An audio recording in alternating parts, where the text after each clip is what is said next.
Hello friends, എല്ലാവർക്കും good morning. അപ്പം ഇന്നത്തെ ഒരു സൂപ്പർ ഹിറ്റ് വിശേഷത്തിലേക്ക് എല്ലാവർക്കും സ്വാഗതം. അങ്ങനെ വ്രതം മുറിക്കാൻ വേണ്ടി അഞ്ജലിയും അതേപോലെ തന്നെ അശ്വിനും എല്ലാവരും കൂടി അമ്പലത്തിലേക്ക് വരികയാണ്. അപ്പം അമ്പലത്തിലേക്ക് വന്ന് നേരെ അഞ്ജലി ഇറങ്ങിയപ്പോൾ തന്നെ ചുറ്റുപാട് നോക്കിക്കഴിഞ്ഞപ്പോഴേക്കും ഈ മനോരമ പറയുകയാണ്, എൻ്റെ അഞ്ജലി കുഞ്ഞെ, എൻ്റെ മരുമോൻ വരുമെന്നേ, നീ എന്തിനിങ്ങനെ ടെൻഷൻ അടിക്കുന്നത്? ഇങ്ങനെ ടെൻഷൻ അടിച്ച് ദേ വീണ്ടും ശരീരം ടയേർഡ് ആവില്ലേ? ഇങ്ങനെ ടെൻഷൻ അടിക്കേണ്ട ആവശ്യമില്ല. കറക്റ്റ് സമയമാകുമ്പോൾ എൻ്റെ മരുമോൻ ദേ ഉടനെ എത്തിക്കോളും എന്നിങ്ങനെ പറയുകയാണ്. അപ്പോൾ ഇത് കേട്ട് കഴിഞ്ഞപ്പോഴേക്കും നമ്മുടെ അഞ്ജലിക്ക് ചെറിയൊരു ആശ്വാസമായെങ്കിലും അഞ്ജലി മറ്റൊരു മറുപടി അവിടെയും സംസാരിക്കുകയാണ്. ദേ ഞാനൊരു കാര്യം പറയാം ആൻറ്റി, ഇനി അഥവാ എൻ്റെ ഏട്ടൻ ഇവിടെ ആ സമയത്ത് എത്തിയില്ലെങ്കിൽ എൻ്റെ ഏട്ടൻ വരുന്നത് വരെ ഈ വ്രതം ഞാൻ തുടർന്നുകൊണ്ടേയിരിക്കും, അവസാനിപ്പിക്കില്ല. പിന്നെ ആൻറ്റിക്കൊരു കാര്യം അറിയോ? പരമശിവനെ കിട്ടാൻ വേണ്ടി 100-108 വർഷമാണ് പാർവതി ദേവി തപസ്സിരുന്നത്, അത് അറിയാവോ എന്നൊക്കെ ഞാൻ ചോദിച്ചു കഴിഞ്ഞപ്പോഴേക്കും എൻ്റെ മൈ ഗോഡ്, അത്രയും വർഷം തപസ് ചെയ്തെങ്കിൽ എന്താണ് പ്രശ്നമായത്? നല്ലൊരു ഉചിതമായ ഭർത്താവിനെ തന്നെ പാർവതി ദേവിക്ക് കിട്ടിയില്ലേ, അത് തന്നെ മഹാഭാഗ്യമല്ലേ മോളെ. അതേപോലെ തന്നെ നിന്റെ ഭർത്താവ് ഇവിടെ ഓടിയെത്തിക്കോളും, അതിനെക്കുറിച്ച് ഓർത്തൊന്നും യാതൊരു ടെൻഷനും വേണ്ട.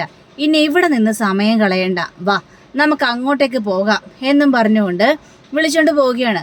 അങ്ങനെ വിളിച്ചോണ്ട് പോയി ഈ ആലിൻ്റെ മുന്നിലേക്ക് നിന്ന് കഴിഞ്ഞപ്പോഴേക്കും താലം നോക്കിയാണ്. അതെ ഇതിൽ പൂജിക്കാനുള്ള കാര്യങ്ങളൊക്കെ ഉണ്ട്. പെട്ടെന്ന് ഈ താലത്തിലേക്ക് നോക്കി കഴിഞ്ഞപ്പോഴേക്കും, അയ്യോ ആൻറ്റി, ഇത് എൻ്റെ താലം അല്ലല്ലോ ആൻറ്റി. മോളുടെ താലം അല്ലെന്നോ? ഇതെന്തൊക്കെയാ പറയുന്നത്? അല്ലാതെ ഇത് ആരുടെ താലം? ഒന്ന് നോക്ക് സൂക്ഷിച്ചില്ല, എൻ്റെ താലമല്ല, അതിലിരിക്കുന്ന ചരടും കാണാനില്ലല്ലോ എന്നൊക്കെ പറയുകയാണ്. അപ്പോൾ ഈ മനോരമ അതിലേക്ക് ചരട് നോക്കി കഴിഞ്ഞപ്പോഴേക്കും സത്യമാണ്, ചരട് കാണാനില്ല. അതെയല്ലോ മോനെ, ദേ ഇത് നമ്മുടെ താലം അല്ലല്ലോ, നമ്മുടെ താലം മാറിപ്പോയോ എന്നൊക്കെ പറയുകയാണ്. ദൈവം ഇനി എന്ത് ചെയ്യും? ഞാനത് ഏട്ടനെ കൈ കെട്ടിക്കൊടുക്കാനുള്ള ചരടെല്ലാം പൂജിച്ച് ഇതിൽ വെച്ചതാണ്, ഇപ്പം ആ താലം കാണാനല്ലോ, ഇനിയിപ്പോൾ ഞാൻ എന്ത് ചെയ്യും എന്നൊക്കെ ആലോചിച്ചിട്ട് ഒരു എത്തും പിടിയും കിട്ടാത്തൊരവസ്ഥ നിൽക്കുകയാണ് നമ്മുടെ അഞ്ജലി. പിന്നീട് കാണിക്കുന്നത് നമ്മുടെ ശ്രുതിയും അതേപോലെ തന്നെ ദീപ്തിയും കൂടി അണിഞ്ഞൊരുങ്ങി വരികയാണല്ലോ അമ്പലത്തിലേക്ക് പോകാൻ വേണ്ടി. അപ്പോൾ ശ്രുതി ഇങ്ങനെ താലം നോക്കിക്കഴിഞ്ഞപ്പോഴേക്ക് ഈ താലത്തിന് എന്താണ് ഇത്ര കനം? അപ്പോൾ ദീപ്തി വന്നത്, എന്താ നീ നോക്കുന്നത്? അല്ല ചേച്ചി, ഈ താലത്തിൽ ഭയങ്കര കനം ഉണ്ടല്ലോ. കനോ? എന്ത് കനം? നിനക്ക് വരെ തോന്നിയതാണ്? ഇല്ല ചേച്ചി, ഞാൻ പറഞ്ഞ സത്യമാണ്, ഈ താലത്തിന് ഭയങ്കര കനമുണ്ട്, ഞാൻ നോക്കട്ടെ എന്ന് പറഞ്ഞ് ഇവർ ഈ താലം എടുത്ത് ഇങ്ങനെ പൊക്കി നോക്കി കഴിഞ്ഞപ്പോഴേക്കും ശരിയാണല്ലോ ശ്രുതി, ഈ താലത്തിന് എന്തോ ഒരു കനം ഉണ്ടല്ലോ, അതെന്താണെന്ന് മനസ്സിലാവുന്നില്ലല്ലോ. അപ്പം അമ്മായി വന്നിട്ട്, എന്താ പിള്ളേരെ, നിങ്ങൾ ഈ അമ്പലത്തിൽ പോകാതെ ഇവിടെ എന്താ നോക്കിക്കൊണ്ടിരിക്കുന്നത്? അത് പിന്നെ അമ്മായി, ഈ താലത്തിന് ഭയങ്കര കനം ഉണ്ട് കേട്ടോ അമ്മായി. പിന്നെ കനോ? അതിനെന്താ ഇഷ്ടിക എടുത്ത് വെച്ചിരിക്കുകയാണോ? ദേ മണ്ടത്തരം പറയാതെ മണ്ടൂസുകളെ, നിങ്ങൾ ആ താലം ഇട്ട് പോകാനായിട്ട് നോക്ക്. ഇല്ല അമ്മായി, സത്യം പറഞ്ഞത്, ഈ താലത്തിന് ഭയങ്കര കനമുണ്ട്, ഞാൻ നോക്കട്ടെ എന്നും പറഞ്ഞുകൊണ്ട് ഈ അമ്മായി ആ താലം എടുത്ത് നോക്കിയാണ്. അപ്പം താലം എടുത്ത് നോക്കിക്കഴിഞ്ഞപ്പോഴേക്കും എൻ്റെ ദൈവം, ഇത് നമ്മുടെ താലം അല്ല, നിങ്ങൾ താലം കളഞ്ഞിട്ട് വന്നോ? നിങ്ങൾ എന്തോർമ്മയ്ക്കായിട്ട് നിൽക്കുകയാണ്? നമ്മുടെ താലമല്ല. നമ്മുടെ താലം അല്ലേ? അപ്പോൾ ശ്രുതി വീണ്ടും നോക്കിക്കഴിഞ്ഞപ്പോഴേക്കും അതിലെന്തോ പേരെഴുതി വെച്ചിട്ടുണ്ട്. ഇതിൽ പേരെഴുതിയിട്ടുണ്ടല്ലോ. അയ്യോ, ഇതിലെഴുതിയിരിക്കുന്നത് അഞ്ജലി സായിറാം എന്നൊക്കെയാണല്ലോ.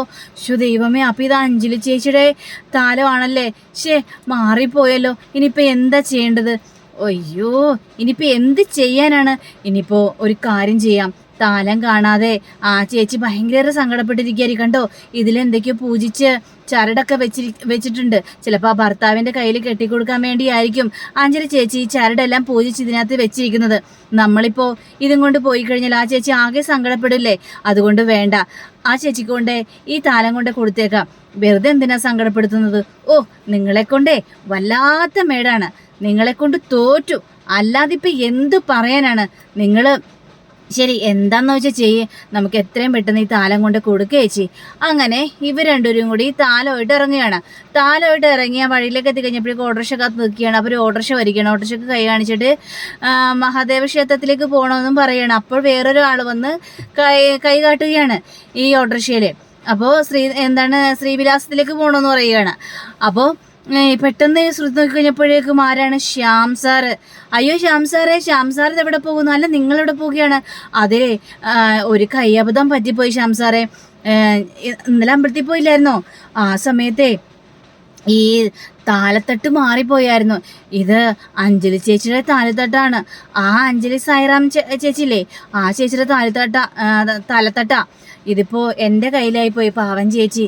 ഇനി അത് കൊണ്ട് കൊടുത്തല്ലേ മതിയാവുള്ളൂ. അപ്പോൾ ഇത് കേട്ട് കഴിഞ്ഞപ്പോഴേക്ക് ശ്യാമിൻ്റെ മുഖത്താകെ ടെൻഷന്. അപ്പോൾ ആ ടെൻഷനിൽ നിന്ന് ഒരു കാര്യം മനസ്സിലാക്കാൻ നമുക്ക്, ഈ അഞ്ജലിയുടെ ഭർത്താവാണ് ശ്യാം. അപ്പോൾ ഈ അഞ്ജലിയാണ് ഇടയ്ക്കിടയ്ക്ക് ശ്യാമ് വിളിച്ചുകൊണ്ടിരിക്കുന്നത്. ഇപ്പം എത്തിക്കോളാം, കറക്റ്റ് കുറച്ച് വൈകും എന്നൊക്കെ പറഞ്ഞുകൊണ്ട് കള്ളത്തരം കാണിച്ചുകൊണ്ടിരിക്കുകയാണ് അവിടെ ഈ ശ്യാമ്. പക്ഷേ ഇതൊന്നും നമ്മുടെ ശ്രുതിക്കോ അല്ലെങ്കിൽ ദീപ്തിക്കോ കാര്യങ്ങളൊന്നും അറിയില്ല. ഇപ്പോൾ അഞ്ജലിയെ അവിടെ ഒഴിവാക്കിയിട്ട് ശ്രുതിയെ മനസ്സിലിട്ടുകൊണ്ട് നിൽക്കുകയാണ് ശ്യാമ്.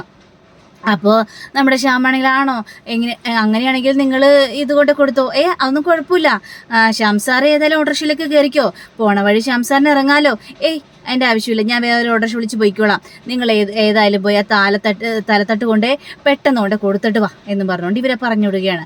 ശ്യാമിനാകെ ടെൻഷനുണ്ടേ.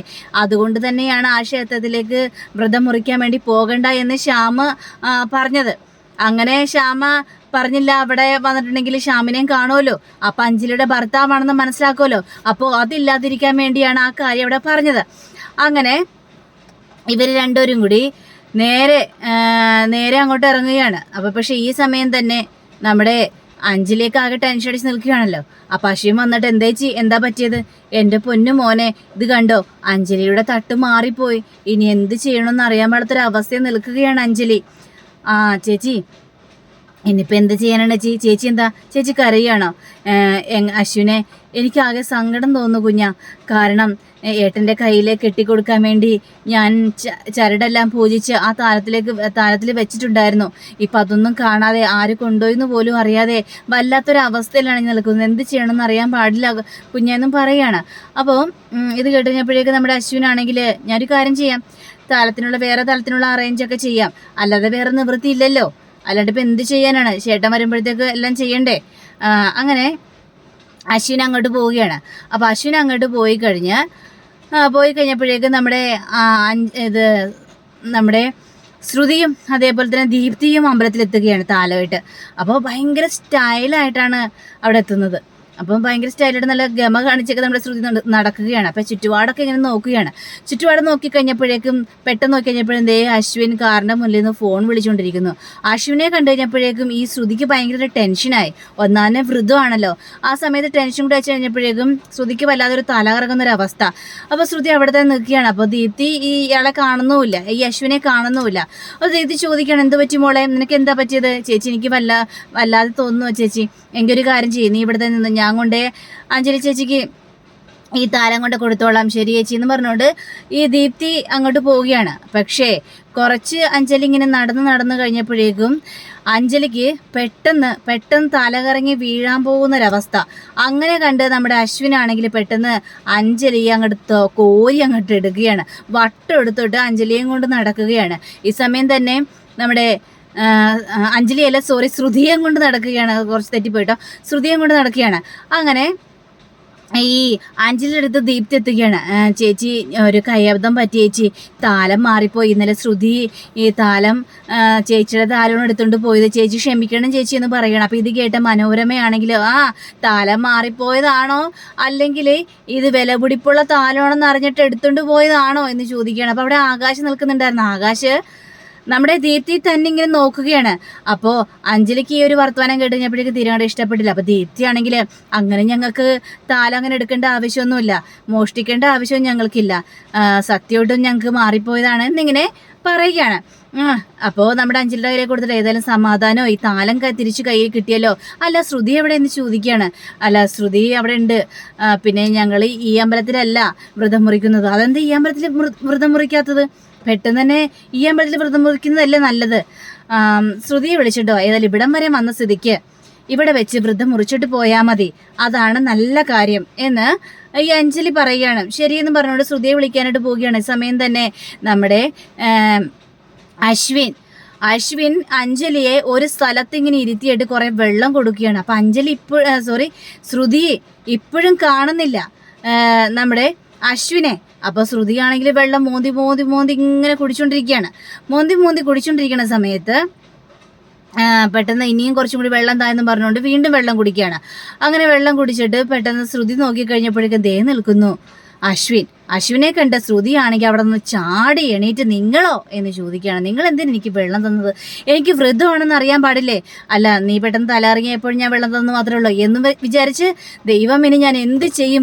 ഞാൻ എടുത്ത വ്രതങ്ങളെല്ലാം വെറുതെ ആയിപ്പോയല്ലോ, വേസ്റ്റ് ആയിപ്പോയല്ലോ. നിങ്ങൾ എനിക്ക് മനഃപൂർവ്വം വെള്ളം തന്നത് എനിക്കറിയാം കാര്യങ്ങളെല്ലാം. എന്നിട്ട് തിരിഞ്ഞിട്ട് ദേവിയോട്, എൻ്റെ ദേവി എന്നോട് ക്ഷമിക്കണമേ, ഞാൻ അറിയാതെ ചെയ്തു പോയ തെറ്റിന് എന്നോട് ക്ഷമിക്കില്ലേ എന്നും പറഞ്ഞുകൊണ്ട് ഭയങ്കര വീമ്പിളക്കിയിട്ട് വീണ്ടും നടക്കാനായിട്ട് ശ്രമിച്ചു കഴിഞ്ഞപ്പോഴേക്കും തലാർക്കം വീണ്ടും വരികയാണ്. അങ്ങനെ വീഴാൻ പോയ ശ്രുതിയെ വീണ്ടും വട്ടം പിടിക്കുകയാണ് നമ്മുടെ അശ്വിൻ. അപ്പോൾ അശ്വിൻ ഇങ്ങനെ പിടിച്ചിട്ട് കുലുക്കി ശ്രുതിയെ എന്ന് പറഞ്ഞ് വിളിക്കുകയാണ്. ശ്രുതിയാണെങ്കിൽ പതുക്കെ കണ്ണു പറഞ്ഞപ്പോൾ വീണ്ടും അശ്വിൻ്റെ കൈക്കിലേക്ക് കിടക്കുകയാണ് നമ്മുടെ ശ്രുതി. ഇത് കണ്ട ശ്രുതിക്ക് ആകെ ടെൻഷൻ വീണ്ടും കൂടി വരികയാണ്. അപ്പോൾ ശ്രുതി കണ്ണു തുറന്നിട്ട് ഒന്ന് വിടുന്നുണ്ടോ എന്നൊക്കെ ഇങ്ങനെ പറയുകയാണ്. അപ്പോൾ അശ്വിൻ, ആദ്യം നീ നന്നായിട്ട് നടക്കാനായിട്ട് പഠിക്കുക, എന്നിട്ടാവാ നിന്റെ വാചകടി, അല്ലാതെ ഇങ്ങോട്ട് വാചകടിച്ച് വരേണ്ട കാര്യമില്ല. അപ്പോൾ ശ്രുതിക്ക് ആകെ ചമ്മിനാറൊരു അവസ്ഥയിലായി പോവുകയാണ്. എന്നാലും ശ്രുതി വിട്ടുകൊടുക്കോ? ശ്രുതി കണ്ണും പിടിച്ച് നോക്കിക്കൊണ്ടിരിക്കുകയാണ്. അങ്ങനെ ശ്രുതി ഇങ്ങനെ നിൽക്കുകയാണ്. അപ്പോൾ ഈ സമയം തന്നെ നമ്മുടെ ഈ അഞ്ജലിയെ വിളിക്കുകയാണ് അഞ്ജലിയുടെ ഭർത്താവ്. ചേട്ടൻ എവിടെയാണ്? നമുക്ക് പൂജ തുടങ്ങാനുള്ള സമയമായി, പെട്ടെന്നൊന്ന് വരാവോ എന്നൊക്കെ ചോദിക്കുകയാണ്. അപ്പോൾ വരാം എന്നൊക്കെ പറയുന്നുണ്ട്. പക്ഷേ ഇത്ര നേരമായിട്ടും വന്നില്ലല്ലോ. അപ്പോൾ ഈ ശ്യാമ് തന്നെയാണ്. എവിടെ നിന്ന് എങ്ങനെയെങ്കിലും മുങ്ങിയാൽ മാത്രമല്ലേ ശ്യാമിന് ഇങ്ങോട്ടേക്ക് എത്താനായിട്ട് പറ്റുള്ളൂ. ആ ഒരു കണ്ടീഷനിൽ നിൽക്കുകയാണ്. അങ്ങനെ നമ്മുടെ ശ്രുതിയാണെങ്കിൽ ഭയങ്കര ഒരു വാശിയോട് കൂടി തന്നെ അവിടെ നിന്ന് പോകാനുള്ള ശ്രമത്തിലാണ്. അപ്പോൾ അവിടെ നിന്ന് അപ്പോഴാണ് നമ്മുടെ ലാവണ്യ വരുന്നത്. അപ്പോൾ ലാവണ്യ ഇവരുടെ അടുത്തേക്ക് വന്നു കഴിഞ്ഞപ്പോഴേക്കും ലാവണ്യെ കണ്ടുകഴിഞ്ഞപ്പോഴേക്കും എൻ്റെ ദൈവമേ ലാവണ്യ, നീ എത്ര സുന്ദരിയാണ് ഈ സാരിയിൽ എന്ന് ഈ മനോരമ പറയുകയാണ്. പക്ഷേ ഈ അശ്വിന് വലിയ താല്പര്യമൊന്നും തോന്നില്ല. അപ്പോൾ ലാവണ്യനോട് ഈ അഞ്ജലി പറയുകയാണ്, നീ ഏതായാലും പൂജയ്ക്കുള്ള കാര്യങ്ങളെല്ലാം ചെയ്യ്, താലങ്ങളെല്ലാം റെഡിയാക്കെന്നും പറയുകയാണ്. അപ്പോൾ ഈ ലാവണ്യ അങ്ങോട്ട് പോവുകയാണ്.